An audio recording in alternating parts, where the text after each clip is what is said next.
بسم اللہ الرحمن الرحیم۔ السلام علیکم ڈیئر اسٹوڈنٹس، میں ہوں آپ کی اردو کستانی سنبل گل اور امید کرتی ہوں کہ آپ صحت و ایمان کی بہتر حالت میں ہوں گے۔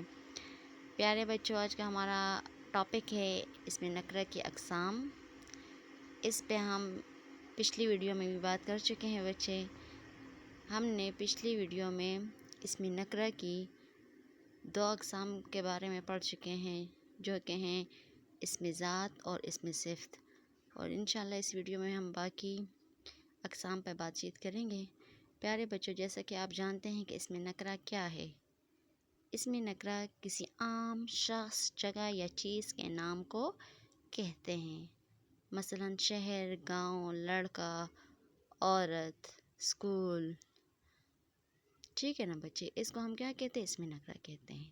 اچھا، پھر اسم نکرہ کی اقسام کی طرف آتے ہیں تو اسم نکرہ کی اقسام ہیں اسم ذات، اسم صفت، اسم فاعل، اسم مفعول، اسم حالیہ، اسم معاوضہ اور اسم حاصل مصدر۔ پیارے بچوں، ہم نے پچھلی ویڈیو میں بات کی تھی اسم ذات اور اسم صفت کے بارے میں تھوڑا سا دہراتی ہوں تاکہ آپ کو یہ بھی یاد آ جائے دوبارہ سے۔ بچے، اسم ذات وہ ہوتا ہے نا، وہ الفاظ ہوتے ہیں نا جو الگ الگ چیزوں کے نام ہو، یعنی ان کی اصلیت ایک دوسرے سے بالکل جدا ہو۔ سمجھ رہے ہیں نا؟ اس کو ہم کیا کہتے ہیں؟ اس کو ہم اسم ذات کہتے ہیں۔ جیسے آپ دیکھیں نا، فار ایگزامپل سورج، چاند، چاقو، درخت، پہاڑ، دریا۔ دیکھیں نا، ان تمام چیزوں کی جو اصلیت ہے وہ ایک دوسرے سے ہی جدا ہے، تو یہ کیا ہیں؟ یہ اسم ذات ہیں۔ پھر ہیں ہمارے پاس پیارے بچے اسم صفت، جو ہم پہلے پڑھ چکے ہیں۔ کسی بھی چیز کی اچھائی یا برائی بیان کی جائے، اس کو ہم کیا کہتے ہیں؟ اس کو ہم اسم صفت کہتے ہیں۔ کیسے بچے؟ دیکھو، بہادر لڑکا، تو لڑکے کو بہادر کہا گیا ہے، تو بہادر کیا ہے؟ اسم صفت ہے۔ ذہین لڑکی، ذہین کیا ہے؟ اسم صفت ہے۔ سرخ پھول، تو سرخ کیا ہے ہمارے پاس؟ سرخ ہمارے پاس اسم صفت ہے۔ اور پیارے بچوں، یاد رکھو، جس چیز کی ہم صفت بیان کر رہے ہوں نا، اس چیز کو ہم موصوف کہیں گے۔ فار ایگزامپل دیکھیں نا، ذہین لڑکی، میں نے کہا ذہین لڑکی، تو ذہین تو یہاں ہمارے پاس صفت ہے، لیکن صفت کس کی بیان ہوئی ہے؟ صفت لڑکی کی بیان ہوئی ہے، تو لڑکی ہمارے پاس یہاں کیا ہوگی؟ لڑکی ہمارے پاس موصوف ہوگی۔ اسی طرح سرخ پھول میں، سرخ تو ہمارے پاس اسم صفت ہو گیا، اور پھول کیا ہو گیا؟ پھول ہو گیا موصوف۔ تو پیارے بچوں، یہ تو ہمارے پاس تھا اسم ذات اور اسم صفت کو میں نے دوبارہ ریپیٹ کیا ہے۔ اب ہم آگے بات کرتے ہیں۔ آج ہم بات کریں گے اسم فاعل، اسم مفعول، اسم حالیہ، اسم معاوضہ اور اسم حاصل مصدر پر۔ پہلے ہمارے پاس اسم فاعل کیا ہے، پہلے ہم یہ جانتے ہیں پیارے بچوں۔ تو ایسا اسم جو کسی کام کرنے والے کے لیے استعمال ہو۔ کس کے لیے؟ دیکھو نا، فاعل، فاعل کیسے کہتے ہیں؟ کام کرنے والے کو کہتے ہیں نا۔ تو وہ ایسا اسم جو کسی کام کرنے والے کے لیے استعمال ہو، لیکن وہ کام کرنے والے شخص کا اصلی نام نہ ہو۔ پیارے بچوں، یاد رکھو کہ ایسا اسم جو کسی کام کرنے والے کے لیے استعمال ہو، لیکن وہ اس کا اپنا اصلی نام نہ ہو، جیسے کرنے والا، اداکار، بیکاری، مزدور وغیرہ۔ دیکھیں نا، ہم کہتے ہیں نا کھلاڑی کو انعام ملا، تو کھلاڑی تو جس کو انعام ملا ہے وہ ایک کھلاڑی ہے، اس کا اصل نام تو کھلاڑی نہیں ہے نا۔ اس طرح دیکھو، بھکاری بھیک مانگ رہا ہے، بھکاری کا اپنا اصل نام کوئی ہوگا، اسلم، علی، احمد، کچھ نام ہوگا اس کا، لیکن یہاں پہ بھکاری آیا ہے، مطلب بھیک مانگ رہا ہے، تو کیا ہے؟ بھکاری ہے۔ تو یہاں پر بھکاری ہمارے پاس کیا ہے؟ فاعل کی جگہ ہے، تو یہ اس میں بھکاری اس میں فاعل ہے۔ اس طرح مزدور کو کھانا کھلاؤ، مزدور کا کوئی نام ہوگا نا، اس نام کی جگہ ہم نے کیا استعمال کیا؟ مزدور۔ تو یہ مزدور ہمارے پاس کیا ہے؟ یہاں پر یہ مزدور ہمارے پاس اس میں فاعل ہے۔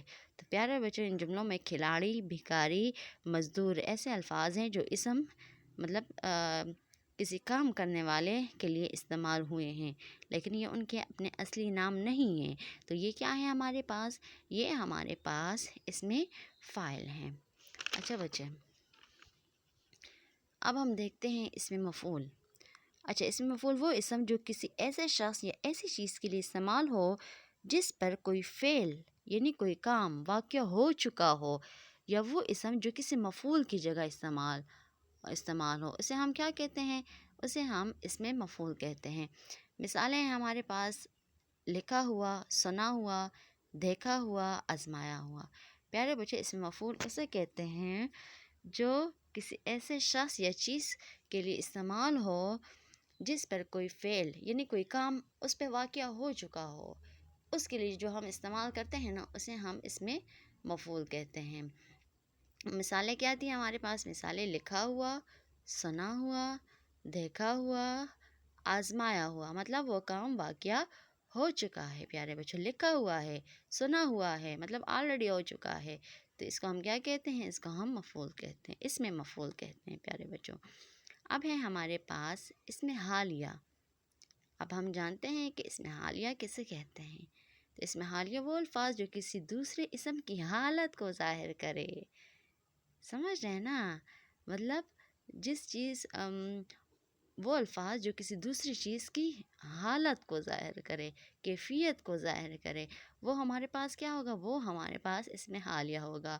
اور یاد رکھے بچے، جس اسم کی حالت ظاہر ہونا اسے ذوالحال کہتے ہیں۔ ذوالحال کا مطلب ہے حال والا کہتے ہیں۔ فار ایگزامپل، ایک مثال ہے میرے پاس: یہ بچی روتے روتے سو گئی۔ یہاں دیکھیں نا بچے، بہت آسان ہمیں سمجھ آ رہی ہے کہ ہم نے بچی کی حالت کو ظاہر کیا ہے۔ کس حالت کو؟ روتے روتے، مطلب وہ رو رو کر سو گئی ہے، بچی روتے روتے سو گئی ہے۔ تو اس جملے میں روتے روتے ہمارے پاس اسم حالیہ ہے، اور حالت کس کی ظاہر ہوئی ہے؟ بچی کی۔ تو بچی ہمارے پاس یہاں ذوالحال ہے بچے، ٹھیک ہے؟ روتے روتے اسم حالیہ ہے، اور بچی ہمارے پاس کیا ہے؟ یہ ہمارے پاس ذوالحال ہے، یعنی اس بچی کی حالت ظاہر ہوئی ہے۔ تو بچی کی کیا حالت ظاہر ہوئی ہے؟ بچی کی حالت یہ ظاہر ہوئی ہے کہ وہ روتے روتے سو گئی ہے۔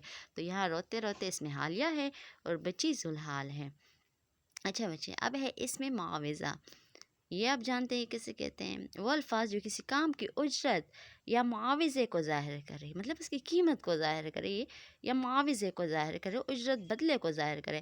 کیسے بچے؟ دیکھو نا، جب ہم کپڑے سیتے ہیں تو اس کی کوئی پیسے ادا کرتے ہیں نا، ٹھیک ہے نا؟ جب ہم کپڑے دھوتے ہیں، دھلواتے ہیں، تو اس کی قیمت ادا کرتے ہیں نا۔ تو دیکھیں، اس کپڑوں کی سلائی کیا ہے؟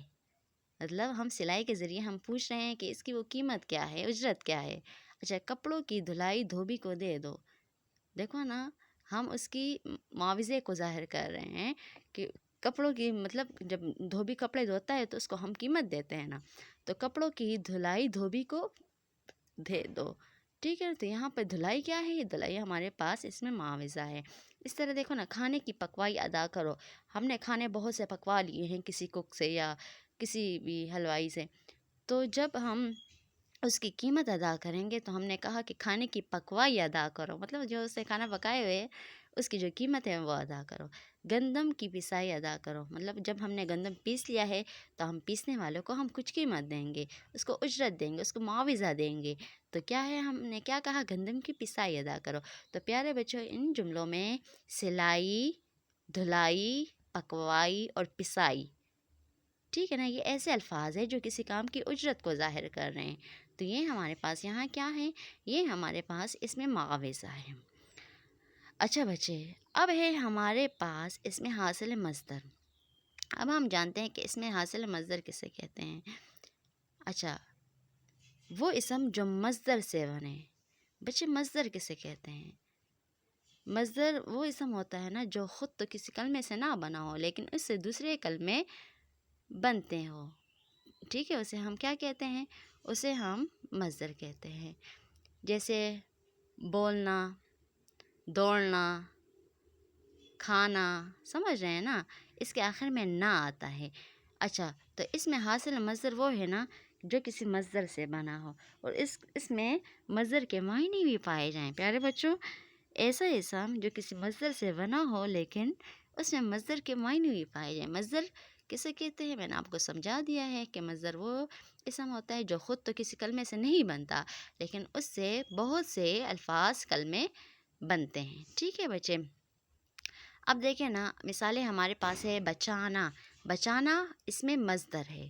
بچانے سے جب بچت دیکھو نا، بچانا اور بچت وہی معنی دے رہا ہے، تو بچت ہمارے پاس کیا ہے؟ بچت ہمارے پاس اس میں حاصل مصدر ہے کیونکہ یہ بچانا سے بنا ہے، یعنی مصدر سے بنا ہے۔ ملانا سے ملاوٹ۔ ملانا، اس میں مصدر ملانا سے جب ملاوٹ بنے نا، ملاوٹ، ٹھیک ہے نا، تو یہ کیا ملاوٹ کیا ہوگا پھر ہمارے پاس ملاوٹ ہوگا، کیونکہ یہ مصدر سے بنا ہے تو یہ حاصل مصدر ہوگا۔ اس طرح چمکنا، چمکنا یہ اس میں مصدر ہے، اور جب اس سے چمک نکلے تو یہ ہوگا اس میں حاصل مصدر۔ تو پیارے بچوں، آج کی ویڈیو میں ہم نے جانا اس میں نکرہ کی اقسام کے بارے میں، ٹھیک ہے، جو کہ ہیں اس میں ذات، اس میں صفت، اس میں فاعل، اس میں مفعول، اس میں حالیہ، اس میں معاوضہ اور اس میں حاصل مصدر۔ امید کرتی ہوں کہ آپ کو سمجھ آئی ہوگی۔ اس کے علاوہ کوئی بھی مسئلہ ہو تو آپ آن لائن کلاس کے ذریعے سے مجھ سے پوچھ سکتے ہیں۔ پیارے بچوں، اپنا بہت سارا خیال رکھیے گا۔ اللہ حافظ۔